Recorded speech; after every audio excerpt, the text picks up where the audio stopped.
Encore davantage de la menace de la Russie. Marc Rutte, son secrétaire général, parle maintenant de 400% d'urgence d'augmentation des capacités de défense aérienne de l'Alliance. Nous sommes ce soir avec Michel Goya. Bonsoir mon colonel. Bonsoir. Avec Sergueï Girnov, l'ancien agent du KGB, aujourd'hui spécialiste en renseignement. Bonsoir Sergueï, merci d'être là. Amy Porter, bonsoir. Bonsoir. Vous êtes la porte-parole des démocrates à l'étranger, puisque ce soir, c'est Donald Trump qui prend la parole, notamment sur ce qu'il est en train de mener en Californie de manière tonitruante. Ses opposants l'accusent d'une dérive dictatoriale. On aura un défenseur de Donald Trump. D'habitude, il le défend. À la personne de Renaud Girard. On va essayer. C'est de plus en plus difficile, mais on va essayer ce soir. Voilà, ça s'appelle l'avocat du diable. Voilà, exactement. Et c'est le sommaire c'est ce qui fait soir. Le sel des débats télévisés. Absolument, et en plus vous le faites avec beaucoup d'esprit de contradiction contre notamment Amy Porter. Merci aussi à vous. Le sommaire ce soir. Vous parlez de Trump, allons à lui, puisqu'il est en train de marquer les esprits aux États-Unis avec cette opération d'une très grande ampleur en Californie. Ses adversaires l'accusent de dérive dictatoriale. Il veut, dit-il, faire régner l'ordre et imposer les renvois de clandestins tels qu'il veut les organiser. Voyez les images des émeutes qui ont lieu en Californie. Il a envoyé la garde nationale. Donald Trump qui montre aucune intention de calmer le jeu après 3 jours de heurts dans la ville. Il indique que les affrontements avec les forces de l'ordre sont l'œuvre, dit-il, d'agitateurs professionnels et d'insurgés. Écoutez-le. Les gens qui causent des problèmes sont des agitateurs professionnels et des insurgés. Ce sont de mauvaises personnes qui mériteraient d'être en prison. Amy Porter, vous êtes opposante à Donald Trump, quasi historique maintenant, quand on voit les images de ce qui se passe en Californie. Est-il dans son droit? Au fond, on voit bien que c'est légal en tout cas. En quoi est-ce que selon vous, il sort du cadre? Ce qu'il fait, c'est complètement illégal. C'est-à-dire qu'il est passé outre la responsabilité du gouverneur de Californie pour fédéraliser la garde nationale qui, normalement, est contrôlée par l'État. Tout ça fait partie du projet de Trump, c'est-à-dire qu'il veut pouvoir montrer à tout le monde qu'il est l'homme fort et qu'aucune contestation ne sera supportée. Et qu'est-ce qu'il fait pour ça? Il crée lui-même, c'est le pompier pyromane, il crée lui-même la contestation. Vendredi et samedi, il y avait quelques centaines de personnes qui filmaient les agents des douanes, enfin de ICE, de l'immigration. Ça s'est passé dans le calme. Est-ce que vous pensez vraiment que la police de Los Angeles, qui n'est pas connue pour être vraiment très tendre, 3e force de police dans le pays par sa taille, n'était pas capable de gérer quelques centaines de gens qui protestaient ce qui se passe? Je veux dire, actuellement, ce qui se passe aux États-Unis, les gens qui sont raflés, il n'y a pas d'autre mot, hein, ils sont raflés, ils viennent jusque dans leurs rendez-vous aux tribunaux pour régulariser leur situation d'immigration, ils les cueillent et ils les envoient on ne sait pas où, au Soudan, en El Salvador. Ce n'est plus la déportation, l'immigration, c'est de la traite des humains. Il faut qu'ils arrêtent de kidnapper des gens. Non, mais ils kidnappent des gens. Un pays est libre d'expulser. Il faut faire attention. Mais Trump a dit qu'il allait rappelons quand même, pardon, la différence. Le mot de rafle a une connotation qui laisse entendre Seconde Guerre mondiale, etc. N'importe quel pays est libre d'expulser des ressortissants étrangers s'il le veut. Ça, c'est sa liberté surtout totale. Sont venus, ce que vous ne dites pas, ce que vous omettez de dire, c'est que c'était des gens qui sont venus illégalement, donc qui ont volontairement cassé, brisé la loi américaine. Non. Donc c'est pas la meilleure façon de vouloir s'intégrer à un pays lorsque la première mesure qu'on prend, c'est de violer la loi américaine. Trump crée cette confusion, vous êtes tombé dans le panneau et j'ai lu les journaux américains, pardon.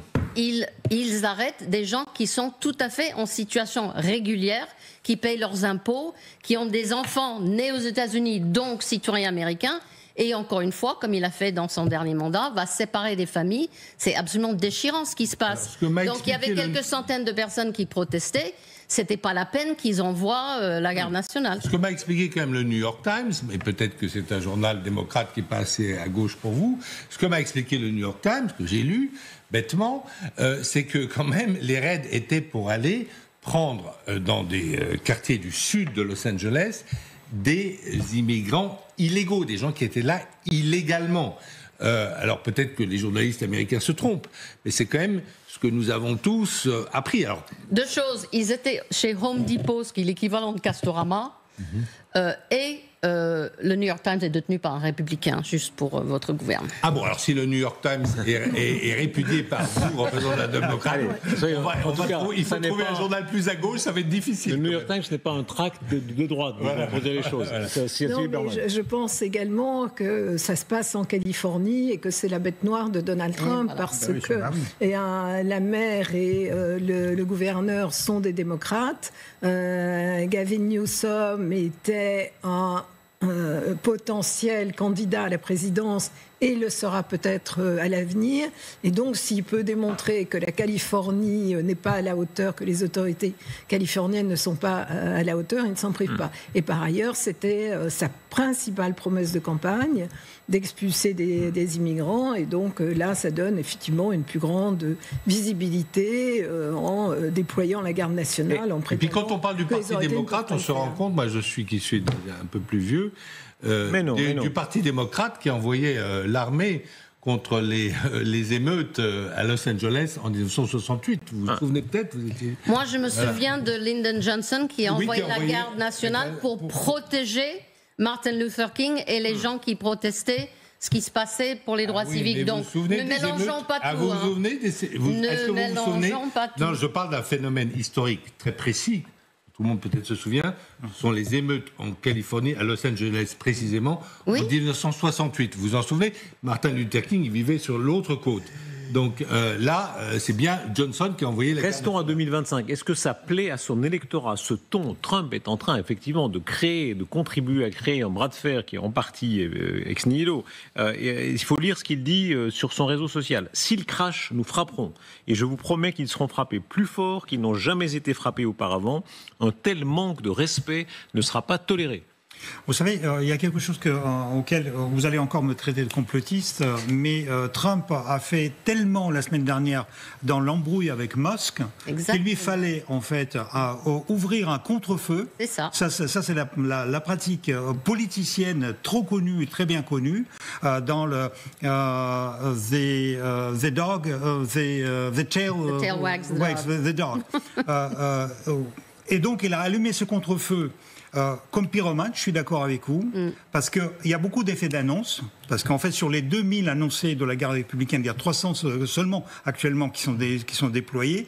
Et il parle déjà des Marines, et les Marines, c'est un truc complètement illégal. Ça veut dire qu'il y a une vieille loi américaine qui dit que l'armée ne peut être déployée pour les fins policières à l'intérieur du pays, sauf, je ne sais pas, en catastrophe, quand il y a... Invasion, rébellion, insurrection. C'est ça. Et donc, en fait, pour moi, c'est une manière de Trump de détourner, en fait, l'opinion américaine, d'abord et avant tout, parce qu'il fait tout ça à l'intérieur du pays, pour faire oublier son embrouille avec Musk et qu'il a très endommagé. Mais il n'y a pas que ça. C'est peut-être surtout la manière pour lui de défendre la seule mesure dans sa politique qui semble marcher. C'est-à-dire qu'il a annoncé plusieurs choses. Il a annoncé des histoires de droits de douane qu'il est en train de changer tous les 8 jours. Il a annoncé qu'il allait régler la paix en Ukraine en 24 heures. Ça, c'est pas fait. Il a fait plusieurs annonces comme ça.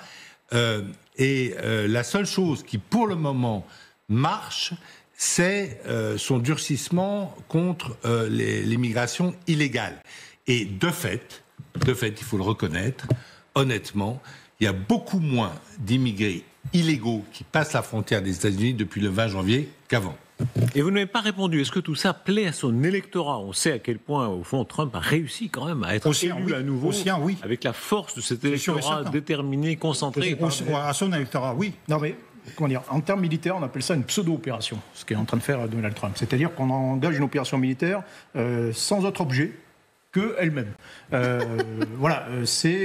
ça ne sert à rien sur le terrain. Les 300 gardes nationaux, ils servent à rien. En plus, c'était pas non plus une insurrection. Il n'y a pas besoin. Donc, ils n'ont pas le droit d'agir d'ailleurs. Oui. Non, mais voilà. Donc c'est une pseudo-opération. Je sais pas moi. En 1986, en France, les attentats iraniens à Paris, Jacques Chirac envoie l'armée. Donc j'étais aux frontières pour protéger la frontière contre les terroristes. Ça ne servait à rien, mais il fallait montrer qu'on faisait quelque chose. Et il n'y a rien de plus démonstratif que d'engager des militaires militaire. Donc on en parle chaque fois, mais évidemment, ça fait de... C'est comme Greta Thunberg, c'est de la com. Oui, c'est de la com. Mais ça, c'est de la com, bien sûr, c'est de la com politique, ce qui fait exactement. Avec peut-être cette idée que ça va rajouter un peu dans le chaos qui n'existe pas, en réalité, faire de la chaotisation. Qui, pour le coup, lui, servira encore plus en termes de communication, en disant, regardez, la Californie, cet État démocrate, c'est vraiment n'importe quoi, les immigrants, ils sont dangereux, etc., etc. Donc c'est une manière de justifier sa propre politique. Écoutez, de quelle manière il s'en prend au gouverneur de Californie. C'est le gouverneur, Newsom, c'est ça, Newsom. Oui. Et alors c'est son ennemi, en tout cas, c'est sa tête de Turc, et comme d'habitude, quand il va envoyer une vacherie, il commence par dire, je l'aime bien, etc., mais le Scud, enfin le missile arrive après. Je ne veux pas d'une guerre civile. Une guerre civile pourrait arriver si on laisse des gens comme lui gouverner un État. Vous savez, moi je l'aime bien. Je n'ai jamais eu de problème avec lui. Je m'entends bien avec lui. Mais c'est un homme incompétent. Pourtant, c'est lui-même qui a parlé de la guerre civile. Hein. Vous savez, c'est quelque chose qui est caractéristique. Oui. Parce que, en fait... Il faut justifier les moyens qu'il utilise. Quand il a attaqué les institutions américaines, quand il a commencé à s'insurger contre les juges, donc le pouvoir institutionnel des États-Unis. Maintenant, il attaque les élus, parce qu'en Californie, ce sont des élus. Ça veut dire que c'est les gens, il ne peut absolument rien faire contre eux, puisqu'ils ont été élus, puisque vous avez parlé qu'il a été élu par les Américains, et ben le gouverneur de la Californie a été bien élu par les Californiens. Et la maire de Los Angeles a été bien élue par les habitants de Los Angeles. Donc ils sont parfaitement légitimes, et vous avez raison, la force policière de Los Angeles, c'est 13 000 personnes, ils sont bien armés, ils ont des tanks, ils ont des avions, ils ont des hélicoptères, ils sont mieux équipés que la pauvre garde nationale, parce que la garde nationale, je vous rappelle, c'est quand même les citoyens c'est les réservistes. C'est amusant que vous défendiez les juges, parce que vous étiez le premier à les attaquer lorsque ces juges de la Cour suprême, les 9 juges de la Cour suprême, acceptaient que le droit à l'avortement fut décidé État par État. Cela resta une prérogative des États. Alors il faut savoir, ou bien la justice est bonne aux États-Unis, ou bien elle est mauvaise. Elle ne peut pas être. Un jour on défend les juges, et un jour on les attaque. Il faudrait savoir. Elle est bonne. Justement, vous mettez le doigt sur une des hypocrisies et des paradoxes des républicains. States' rights, les droits des États pour l'avortement, mais là, non, je vais fédéraliser la garde nationale, il ne faut pas que l'État le gère. Donc, ils ne sont pas à une hypocrisie près. Mais pour répondre à votre question de tout à l'heure, les sondages montrent que les Américains sont d'accord pour déporter les immigrés qui ont commis des crimes. Ils ne sont pas du tout d'accord. Expulsés, oui, c'est ça. Expulsés, mais ils ne sont pas d'accord pour qu'ils le soient sans procès aucun. C'est-à-dire que tous ces pauvres gens qui ont été envoyés en El Salvador ou au Soudan ou je ne sais où, ils n'ont jamais été... Il n'y a aucune charge contre eux et aucun procès. Donc les gens commencent à se rendre compte que s'ils sont d'accord pour ne pas faire ça comme il faut pour les autres, ça va peut-être se retourner contre moi bientôt. Il faut peut-être rappeler aussi qu'il y a la moitié de l'économie américaine qui bosse sur les immigrés. Ça arrange beaucoup de chefs d'entreprise, y compris en Californie. Vous demandez à tous les cueilleurs de fruits en Californie, à tous les cueilleurs de raisins en Californie, à tous les restaurateurs qui utilisent les pauvres immigrés sans papier. Le jardinage, le BTP, l'hôtellerie. Absolument, et l'aide à la personne, etc. etc. Il est vrai qu'il n'y a aucune loi aux États-Unis, c'est vrai, qui interdit. Il n'y a aucune loi qui interdit. Il y a des lois qui, effectivement, restreignent l'immigration, qui demandent que l'immigration passe par un processus normal. Et chacun peut demander à... Moi-même, tout le monde peut aller à l'ambassade. Ah non, pas vous, Renaud. Demandez pas vous, pas moi. Restez en France. Mais tout le monde peut aller demander à émigrer... aux États-Unis légalement. Mais c'est vrai qu'il n'y a aucune loi aux États-Unis qui restreignent ou qui interdisent le droit de travail, l'embauche d'un. Et donc ces gens-là cotisent, ils payent leurs impôts et ils ne bénéficient d'aucun service. En fait, ils apportent énormément d'argent à l'économie américaine et ils sont pas du tout preneurs. Et Trump avait déjà dénoncé l'incompétence de la maire et du gouverneur au moment des incendies de Los Angeles, ce qui montre que c'est bien sa cible. Non, mais quand il dit qu'il aime bien, je suis désolée, vous savez, il a toujours un petit surnom pour tout le monde, et Trump a toujours besoin d'avoir une ennemie en face, il l'appelle nous scum. Alors scum, c'est l'algue qui est sur une mare. Franchement, s'il aime bien... Merci beaucoup, Amy Porter.